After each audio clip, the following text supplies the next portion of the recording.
Alright, y'all boys, what's up? It is Jay MMA here, back here with another one, and today we have a very special guest, the UFC Women's Bantamweight Champion, Miss Raquel Pennington. Miss Raquel, how you doing this morning?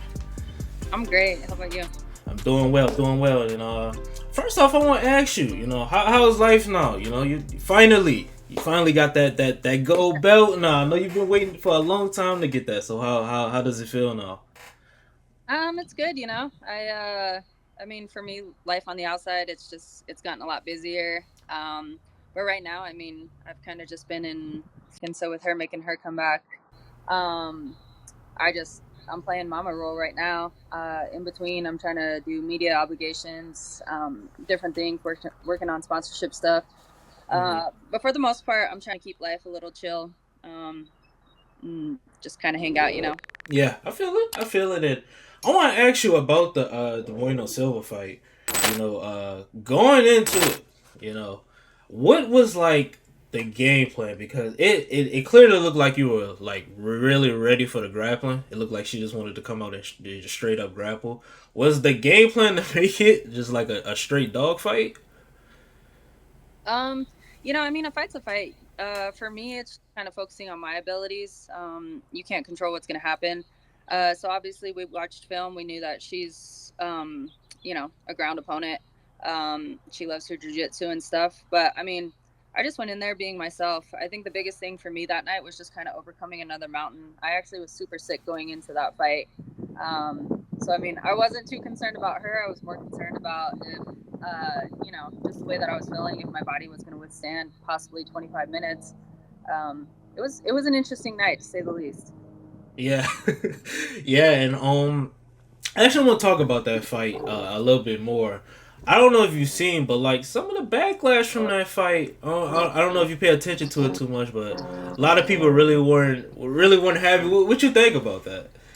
I mean, MMA has a ton of the fans in MMA are a different breed these days. I feel like, back when I started this sport, obviously everybody had respect for every warrior. It didn't matter even the fighters. They had respect for the other athletes. Now it's just all about shit talking, cutting people down, building this entertainment portion. And I get a lot of questions. They're like, "Is this scripted?" A lot of people feel like it's going towards like pro wrestling style, and it's like, no, it's still as raw as can be. You just have people hyping it up in a different way. But I mean, as far as the fight and the comments being made, for one, a lot of those people talking, they don't even live in our shoes for 10 seconds. So they don't know what it's like. And, I'm out there doing what I need to do for my career and to change my family's lives. And then it's just, it's interesting, like when Ronda was around, obviously the world had a hard time in the transition when Amanda came around. And at the beginning of Amanda's career, nobody gave her credit. Even when she was getting ready to fight Ronda again, you didn't hear about Amanda, and Amanda's the champion. And then Amanda did exactly what she needed to for herself, and she built her name, and now she has all the respect. So now it's that transition again, Here's another transition. You just came from a very dominant champion. But the world will adapt.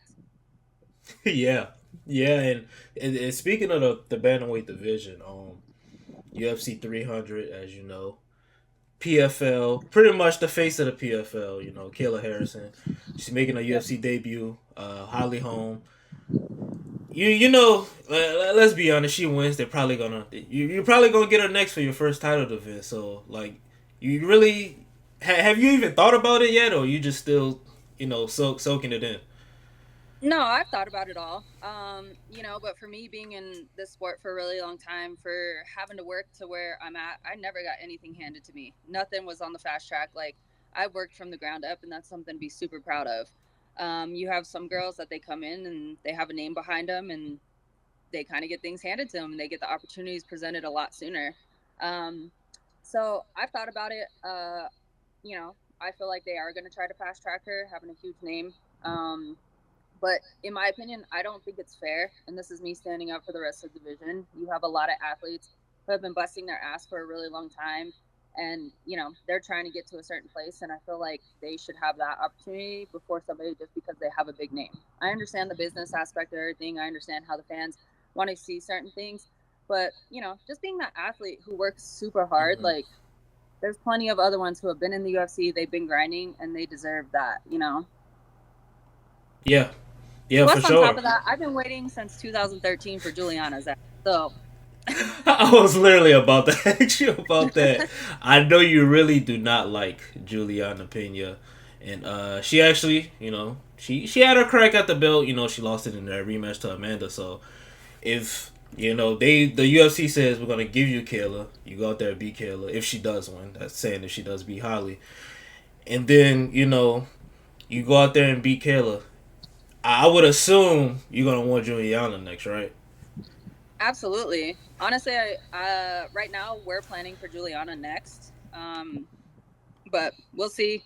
Like you said, UFC 300 is next month, and you never know with what UFC actually wants to do. So we'll just play it by ear and see what's actually going to happen and stuff. But I feel like that's a fight that's either next or it's in the near future. And by the way, it's not that I don't like this. I don't hate Juliana. Like she's one of those people that gets under my skin. We have different personality types, and some of the things that she said and having to live with her and different things. Like it's one of those relationships. Yeah, yeah, I feel it. I feel it. And just to touch on that Bueno Silva fight one more time. I know you said going into that fight, you were sick, and I just talked to Sadiq Yusuf, and I asked him about just like the mindset, going into a fight, And your last fight was a championship fight, so that morning of all the way, to that ring walk into the octagon, just like what's the process, the mindset, just like how do you prepare yourself for that?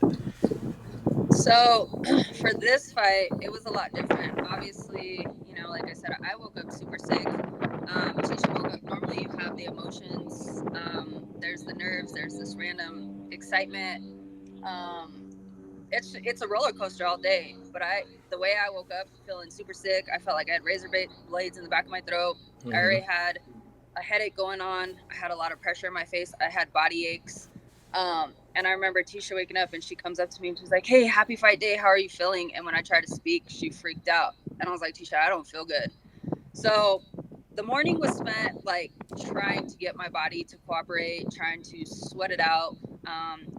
I slept a lot. It was a good thing I had a late call time. So this fight was a lot different. Going into any other fight, that walk is one of a kind. It's a walk that, unless you've experienced, like, it's really hard to explain. It's the most exciting, thrilling, um, nerve wracking, scariest thing that you can do. Like, the opportunity is just on the other side of that walk, and you can change your life in a moment. There's so much that goes into it. And I always tell people, with this sport, it's 90% mental, 10% physical. Obviously, it's an Mm-hmm. insane physical sport, but I mean, you can go to the gym, you can take all your vitamins, you can do everything. But if your head and your heart ain't right, it doesn't matter. And so to really, really focus on your mindset is it. It's a game changer. Mm-hmm.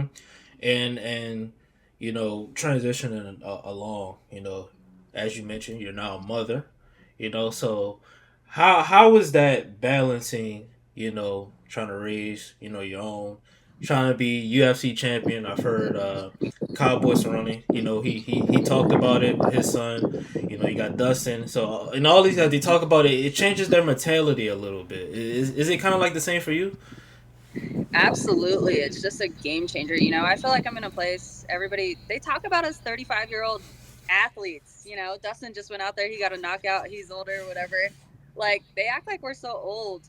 Um, but I just feel like I'm in a different place in life. I feel like, everything's aligned, as far as being an athlete, as far as being a human being. And then to have Alea come into my life and completely change things, like, man, I can't even express it. I'm so excited for Tecia to make her return in May, because the feelings that I felt going into this world title fight, having a daughter, like, you don't have room for fear. You don't have room to feel any negative emotions. And there's a different purpose in life, Like, sometimes as an athlete, we get caught up in the whole thing of like, oh, this is who we are and it's all or nothing. Yeah, it's all or nothing. But at the same time, like, it's really easy for the emotions to go all over the board. And you can talk to many athletes and it's like you take a loss and you hit a slump. Now with this, it's like, okay, yeah, there's going to be a certain amount of a slump, but at the same time, like, I have a different purpose in life. My life doesn't change. Like, I'm already winning in life. um so there's just, it's a different level of excitement. And I'll tell you what, like, walking to that arena and like just looking at her and Man, I don't know. I walked out and Tecia, my mom, and the baby were off to the side as I was walking out, and just seeing her little face, like, I don't know. I knew that, like, it didn't matter how I felt, like 25 minutes or less, like, it was happening. I wasn't walking out of that octagon without the world title. And so yeah, it's a game changer.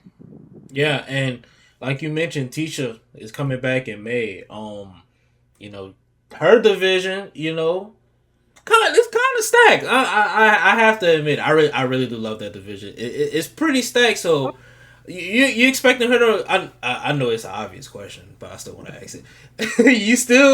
You expecting her to make a run for that belt? Oh, absolutely. Tisha's motivated in a completely different way. She's super excited. Obviously they took her out of the rankings while she was pregnant and had the time off.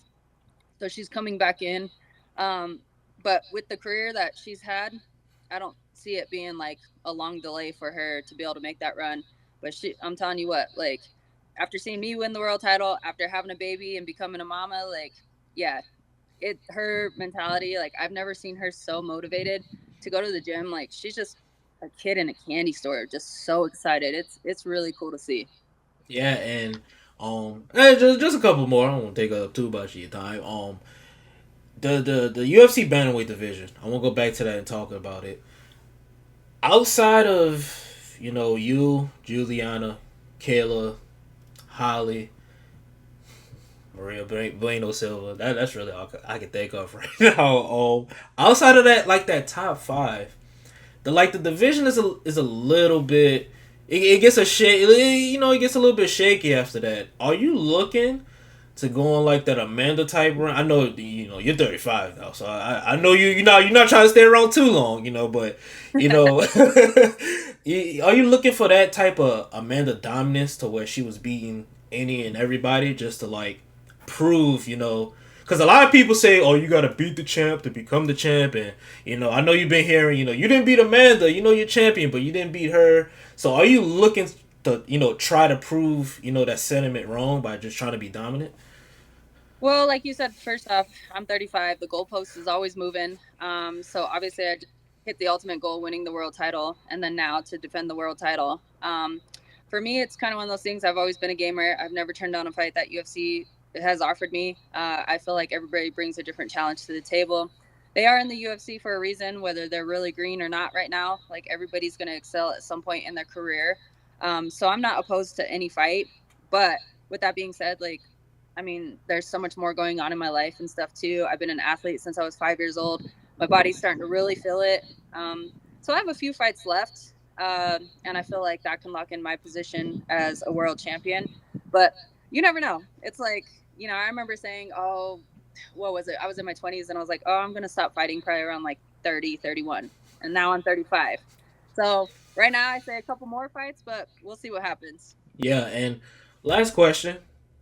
I need this prediction. Kayla Harrison, Holly Holm. How you see that going? So, I feel like it's kind of, the same thing with Ronda. Like, she's an extremely dominant judo.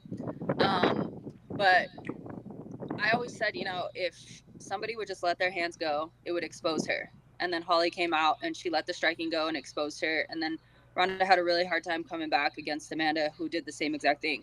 I feel like Larissa Pacheco is the one that, challenged Kayla in the Mm-hmm. same thing. She let Mm-hmm. her hands go. Kayla had a bad night with it. So it is, if Holly fights her last few fights the way she's has been fighting, Kayla's gonna win. If Holly goes out there and she's the Holly that came into the UFC, lets her hands go, uses her footwork, she's in and out, using angles, I think Kayla will have a bad night. So it kind of just depends. But, a fight's a Yeah. fight, go either way. So we'll find out come April. Yes. Yes, ma'am. Yes, ma'am. And as mentioned before, I do not want to take up too much of the champion's time.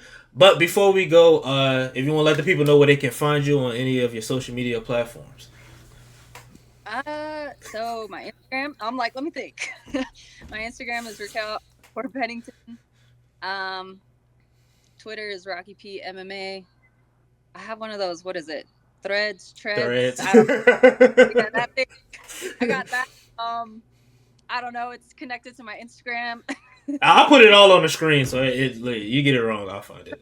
There we go. All right then. But it has been Jay MMA, you guys. With the UFC Bantamweight Champion, Raquel Pennington. Catch up, boys, next time, man. Y'all already know what time it is. Like, comment, subscribe, share. If you're new, join the family, join the gang, man. All right. Catch up, boys, next time, man. It's been another fighter interview.